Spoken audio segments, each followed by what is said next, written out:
Yo, what's going on guys? It's G Miners here. In this video, we are going over how to 3-man the exhibition encounter in the Vow of the Disciple raid.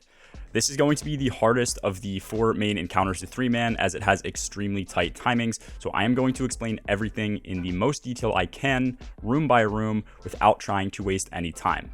For this, my team used 2 Warlocks and 1 Titan, but any combination of classes should still work. The first room or spawn room is completely free. When you get into the second room, you will have 1 player with the laser and then 1 player with the shield. Both of these players should go together on one side. For us, this was the left, and the player who still has access to their weapons should solo the opposite side. This room is still very easy to deal with. Even if you cannot see the symbols on the side that you choose to clear, that is fine. Keep clearing the same side no matter what, and whenever you get a chance, go check the other side quickly to read your symbols. This way, you are not switching sides halfway through. Other than that, the player with the shield just needs to manage cleanses. Also, make sure to kill both Taken Knights, even if you are on good timing, because the next step is swapping relics and milking the timer. When you enter the relic swap room, the player with the shield should deposit immediately in the location closest to the door. The player with no relic will be grabbing the Taken relic that spawns, and the player with the crystal will be depositing their relic when the player who deposited the shield no longer has curbed resonance. Essentially, what we are doing here is using the extra time we have to allow a player to bypass their cooldown for grabbing relics. Once the laser is deposited, your time will be maxed out again, and the laser and Taken relics should be picked up. This will leave 1 player with curbed resonance and the shield in the location closest to the door. This player will pick this relic up after clearing the first set of ads in the next room. This way, they are not waiting around for curbed resonance to go away. The way we clear this third room is by far the hardest part to get down in this entire 3-man. I'm going to explain it the best I can, but if you need to see a full run, I will leave a link to my team's clear of this encounter in the description below. When we enter the room, the Taken weapon and laser relics will stick together. If this first blight is on the close right, this duo will be going to the left to start, and if the first blight is down to the left, they will be going to the right. They will then work to kill the first Glyph Keeper on their side and the Taken Hobgoblins. After this, they will cross mid and meet up with the Shield Holder.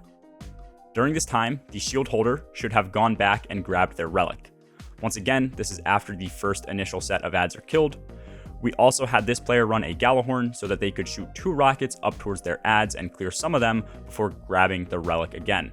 After grabbing it, they should head up to start killing their ads and Glyph Keeper, and shortly after, this is when the other 2 players should meet up for a cleanse. After this, all 3 players should push that same side that they were cleansed on and kill the Overload champion in front of them.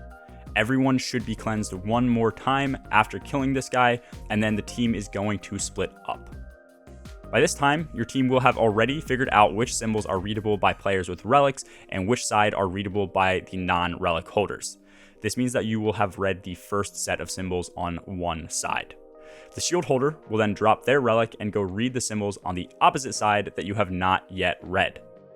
After reading these, your team will know the first symbol to shoot on the door, and all you need to worry about is the second set now.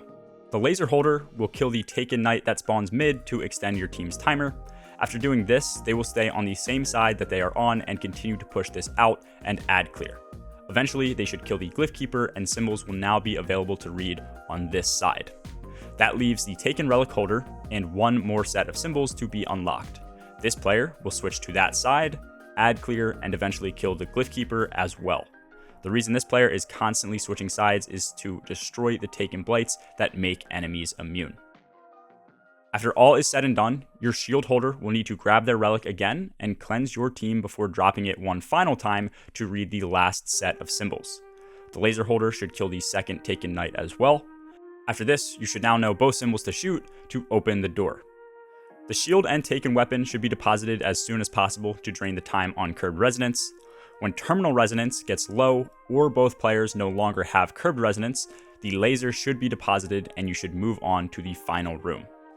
This time around, the laser is going to be left in the room for the initial set of ads, so we also had the player running the laser use Gallahorn for extra ad clear in the beginning. The last room is much easier as it is smaller, so the timings for things have much more room, but you will still need to follow the exact same process. Each player ran Void 3.0 with the new Devour aspect when running this encounter. Grabbing an Orb of Power will proc Devour, and as long as you are constantly killing trash ads, you will be able to survive much easier. I personally ran Wither Horde, Funnel Web, and an Eager Edge Sword. I believe my teammates ran Funnel Web and a Blinding GL with their Gallahorns. Overall, this just takes time, getting the timing and rotation down, and then also not forgetting to do things like cleanse, shoot knights, destroy blights, and read out your symbols. I believe that this is everything you need to know in order to get an easy 3-man clear of Exhibition. If I did happen to forget anything or you have any questions, let me know in the comments below. Have a good one, guys. Peace.